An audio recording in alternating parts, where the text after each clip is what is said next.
According to Karl Marx, the private ownership of the means of production is to be nationalized. The bourgeois society can only be overcome through the dictatorship of the proletariat. In the eyes of radical socialists, Lenin is not a Marxist. Mehr als 90% der landwirtschaftlich nützlichen Fläche Russlands befand sich auf dem Höhepunkt des Bürgerkrieges in bäuerlicher Hand. Also hier kann man sagen, dass Lenin ein sehr flexibler marxistischer Doktrinär war. Er war marxistischer Doktrinär, aber ein flexibler. Man könnte auch noch radikaler fragen, war Marx Marxist? Nicht wahr? Also Berlin hat mal geschrieben, der Marx, wenn er wieder aufstehen würde, würde sagen, surtout je ne suis pas marxiste. Bei Lenin war nicht nur ein harter ideologischer Kampf, sondern es war verknüpft mit Verächtlichmachung der Personen, die diese Auffassungen vertraten. Wobei Lenin hat sich kaum harte Ausdrücke gegenüber den Gegnern benutzt. Nein, das war ruhig und sachlich. Sein ganzer Hass und seine Verächtlichmachung war gegen Liberale und Sozialdemokraten, die eigentlich mir viel näher stehen müssten als die wirklichen Gegner. On November the 25th, 1917, there are the first free elections in Russia. For the first time in history, women have equal suffrage. The winner is the party of the Social Revolutionaries. The Bolsheviks receive only 1/4 of the votes. Lenin feels that his power is jeopardized, and in December founds the National Secret Police, the Cheka. Die Bolschewiki haben wie alle Parteien links von der Mitte unter dem Zarismus immer für eine konstituierende Versammlung gekämpft, die auf geheimen, gleichen Wahlen hervorgehen sollten. Endlich, im November 1917, gab es diese Wahlen. Und Anfang Januar 1918 trat die konstituierende Versammlung zusammen.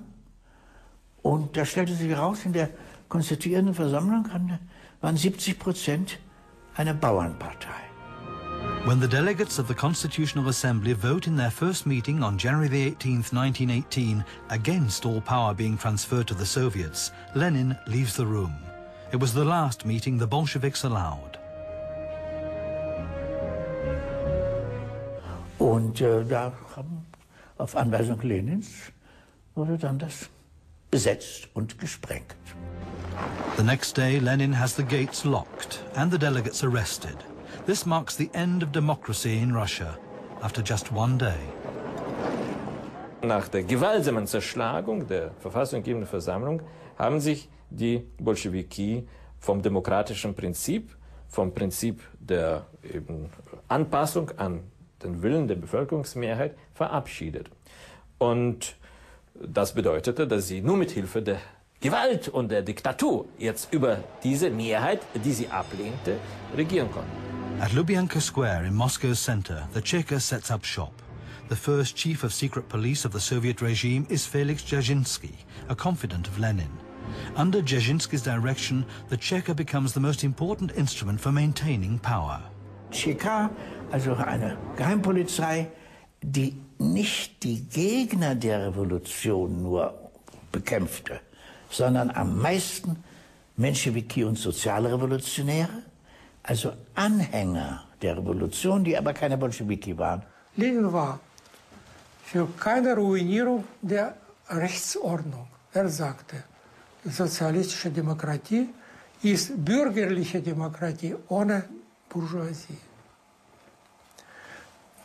Sozialistische Kultur ist die Fortsetzung bürgerlicher Kultur ohne Bourgeoisie.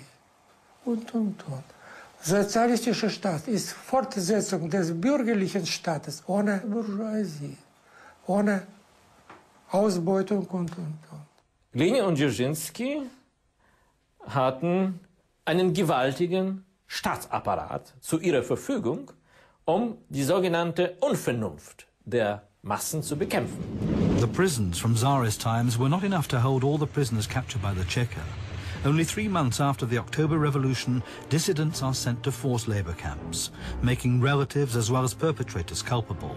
Isolation confinement, torture and murder are the means used by the secret police to, as Brzezinski says, save the revolution. Das ist der Versuch, die Wirklichkeit der Utopie anzupassen, eine im Grunde weltfremde Utopie zu verwirklichen, und die Realität lehnt sich dagegen auf und man versucht dann, diese Realität mit Gewalt an die Utopie anzupassen. Deshalb würde ich sagen, dass dieser Versuch im Grunde zwangsläufig in einen Terror einmünden musste, weil ein soziales Paradies auf Erden lässt sich nicht errichten. Wenn man Himmel auf Erde aufbauen wollte, was ist nicht gerechtfertigt?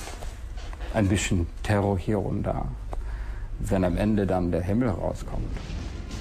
The Bolsheviks proudly call their bloody procedure Red Terror. In the famous decree on the Red Terror, it says, in the current situation, it is necessary to secure the heartland through terror.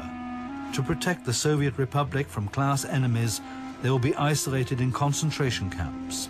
Persons involved in White Guard organizations, conspiracies and revolts will be shot.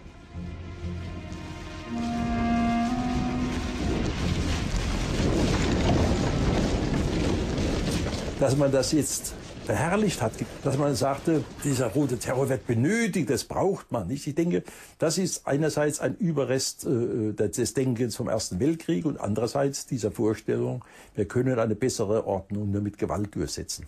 Der Begriff sozialistischer Terror ist natürlich ein Widerspruch in sich selbst und hat den Weg geebnet für sehr viele Dinge, die später unter Stalin dann verwirklicht wurden? Das Ziel heiligt das Mittel. Das Ziel heiligt das Mittel nicht wahr? Und man sieht in der Befürwortung, der ausdrücklichen Befürwortung von Terror bei Lenin, dass das keinesfalls erst bei Stalin anfängt. The Bolshevik government is threatened from both within and from abroad. The armistice with Germany mobilizes the other war opponents. Britain, France and America send troops to Russia. In southern Russia, the Cossacks revolt. They allied themselves with the other formerly Tsarist troop contingents to form the so-called White Armies. Die weißen Armeen verkörperten für die Mehrheit der russischen Bevölkerung, für die Bauern und für die Arbeiter, die den Bolschewismus ablehnten. Aber die weißen Armeen verkörperten für sie das alte Regime. Das Regime, das die alten Besitzverhältnisse, die die Bolschewiki im Oktober 1917 abgeschafft hatten, wiederherstellen würde. Lenin commissions Trotsky to establish a Red Army of workers and peasants.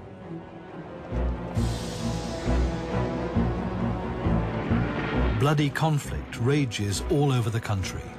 Villages are burned to the ground, people are killed, and the government secures its own power through terror. Prisoners are shot.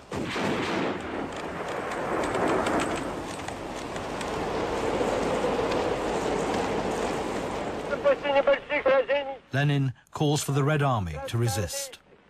Капиталисты Англии, Америки, Франции ведут войну против России. Они помогают деньгами и военными припасами русским помещикам. In the summer of 1918, the Red Army is in retreat and the revolution is in jeopardy. Lenin hopes for support from Germany. Und dann die riesige Zielsetzung. Wir stehen am Vorabend einer Weltrevolution. Es ist ja nur bedauerlich, dass wir das jetzt gerade in Moskau machen. Aber es kann kein Zweifel darüber bestehen, Trotzki, dass in wenigen Wochen wir unsere zukünftigen Kominternkonferenzen in Berlin, Paris und London machen werden. Einen unglaublichen Optimismus. Und auch hier in den Vereinigten Staaten gab es große Industriestreiks, Unruhen, Probleme von Anpassung, so wirtschaftliche und soziale Anpassung nach dem Krieg. Und unsere Eliten waren damals haben sehr Angst, dass es wird bei uns zu einer Art revolutionäre Strömungen kommen.